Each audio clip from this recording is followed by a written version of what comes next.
Greetings, this is Bruce Ruby, the Nostalgia Catholic, with yet another Isaac Asimov short story. And once again, it makes its first appearance in Isaac Asimov's science fiction magazine. His name's on the cover, but not the cover art. And this story, okay, under the category of short stories, is titled Fault Intolerant, page 68. Isaac Asimov. So let's take a look at this. 68. It has a bit of artwork associated with it. This is supposed to be a writer. Our character's name is Abram Ivanov. Maybe the spell checker didn't know the word Asimov, so it put on Ivanov. I don't know. That's kind of a hint, foreshadowing of what's to come. Anyway, I like that 1980s computer there. Look at that. Floppy disk drives. In fact, this is from 1990. So even the 3-inch one, those are 5-inch floppy disk drives there. Wow.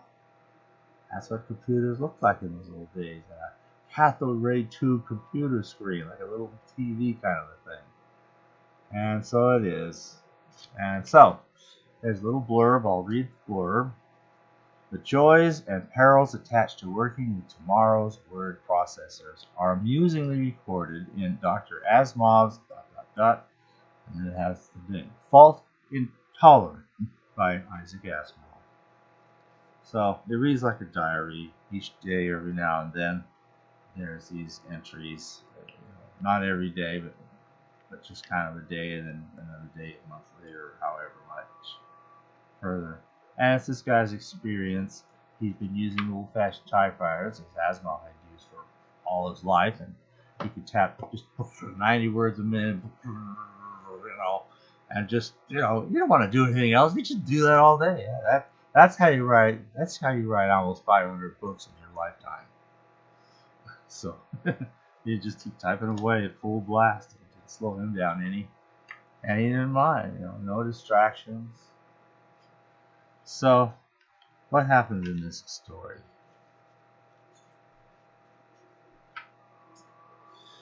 So, what happens? Well, it's a story about a word processor. It's an interesting glimpse of it. He's trying to predict what might come when word processors start getting smart enough to do their own spell check. So, it made it very easy. If there's some mechanical failure occurs, the computer will be smart enough to diagnose itself, figure out what part is defective, and tell the operator this needs a new, discombobulator. And you go to the store and you buy a new discombobulator, and you just install it right in, you fix it yourself, and you're good to go. And you don't have to be a computer whiz to know how to do any of that. Okay, well, no need for that. It's a program that runs like all the other programs you put on a computer. There's no need for special parts or anything like that. That said, once you've got a computer and it works like that, the next part is what does it do? You're typing along, you misspell a word. Now, this is the computer that gets fault intolerant, which is to say it won't tolerate a misspelled word. It automatically fixes it for you. And if you want the different spelling, like you're introducing a new term, whatever, you got to find this somewhere. You go back and you type the exact thing again, and that tells it, oh, okay, and it adds the word. I guess the whole graphic user interface, point-click mouse thing was still kind of, didn't really exist. Remember, that's 1990. And while point-and-click graphic user interfaces did exist, mostly for video games, the idea of using that, for example, on a text to, let's say, follow a text hyperlink, the hyperlink, it actually gets invented later in 1990. Okay, Tim Berners-Lee is about to invent the hyperlink and produce the very first crudest files that contain a working hyperlink by which you follow that hyperlink to another file or even part of a file that you want to be referring to or pointing to or what have you. The link, the pervasive HTML link. And how do you do that? You take your mouse, you move it around, and you point it to whatever, and then you hit a click button, and it does something with whatever words you put it on top of. So here, I guess you could do that. Well, he didn't have a point and click idea. I guess you just backspace or something, type the thing in. I'm not sure how you were supposed to move the start of the word. You type it again, or you type it another time in a row. It does some smart thing that it'll say, okay, you are adding this strange word I don't recognize, and now I will recognize it, and you go on. And if you don't intend it, then you don't fix it, it'll fix it. Or maybe you have to manually fix it to something else. If it didn't fix it to the right thing, he doesn't drill into that idea. So you get a story that the guy's using his new computer. He's very used to his typewriter, very comfortable with it. Now he's bought this new word processor thing that has this, it's a spell check is what we call it now. But in those days, it was just kind of he just had circumlocutions to describe it.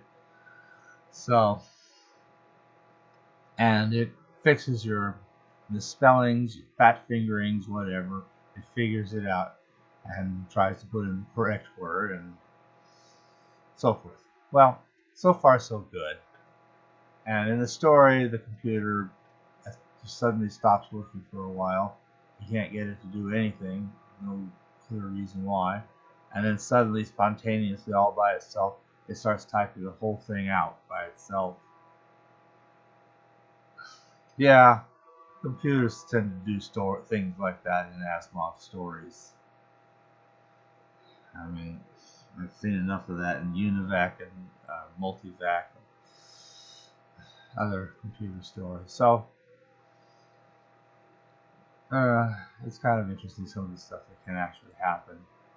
And now we're getting into artificial intelligence where they can write whole essays. But I saw something a couple of years ago where you just start typing some sentences and it suddenly figures out a subject matter and spews out a whole bunch of stuff it just gleans from the internet about the subject matter, and it practically writes the essay for you.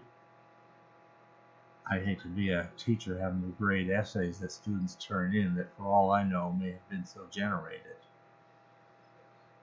But anyway, and that's before artificial intelligence is really now started to become a thing, which it is now. And what if we replace human beings? What if we could, see, they're even able to duplicate? What if, the Beatles did this music piece in the style of 1962 or something? And it's like, if the Beatles had this song in 1962 and they recorded it in the norms of 1962, this is what it would sound like. And the artificial intelligence practically figured it all out for you. This is scary stuff. I'm sure it's going to get bigger than that. I just hope that as we get more and more artificial intelligence in our lives, that any machine based on that, and especially anything capable of serious consequences, is deeply programmed with the 3 laws of robotics, or something like akin to them, so that we don't get into the Frankenstein situation that Asimov always so roundly and rightly, or did it right, or was it rightly, criticized. But getting back to this whole word checker thing. Now, here we are, it's in the future. Spell checks are routine, and it's not a special machine you have to have. You can find it on your phone, on your computer. Probably, if you had a computer in your car, it would do that too. So you don't have to try to spell carburetor. It says C-A-O. And then it's all spelled correctly, and then it goes off and does something to tweak something in your carburetor. I mean, spell checkers are no longer anything special. Now, one of the problems you get is that spell checkers don't always know the right word, one thing, so you may get something there that's not what you expected, but it'll kind of look like what you did. You may not notice it. Substituted one word for another you intended. So that's one thing. I've seen that happen. And another thing is it doesn't know. Now, and if you want to tell it, I intended this word, you can say just ignore all, or you can say add to the dictionary. Not a lot of difference, except I guess if you add it to the dictionary, it'll be there for another document. If you say ignore it, it's just this one instance, or maybe within this one document, if you select the ignore all option. But you get to the next document, it doesn't know that. So if you want to really use it as a real word, you're adding the vocabulary in some way, and maybe you're going to write other documents where you may need this, you want to add to the dictionary.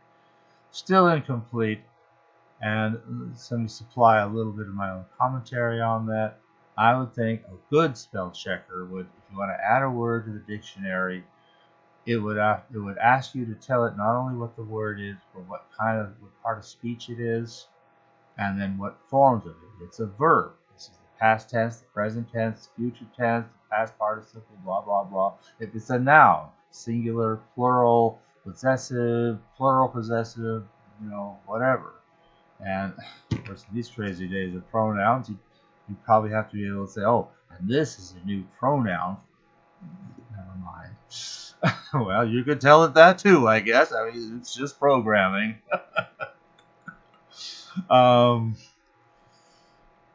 So forth, so that it will tell you. Or you could tell it's a name of a person, a place, or something such that it should be capitalized, such that, okay. And so that would all be included in the spell check. And then, you see, our spell checkers are advanced. They don't just look at words, they look at whole sentences, sentence structure. And it'll tell you, like, if it's missing a verb. Well, yeah, this funny word I inserted is the verb. But it's a verb that the computer doesn't know. It's just stuck some word here, and it's told that this is a legitimate word. Okay, fine. But I still don't know where the verb is. It'd be nice if you could tell it this is the verb. And it goes, and now you can evaluate it, just like you can evaluate any sentence made up of words that are all in the original dictionary on the computer. That's one thought I've often had for that. Anyway, that story has been gathered into his gold book, so it's an easy to obtain story, and I think I've covered what there is to say. Thanks for listening.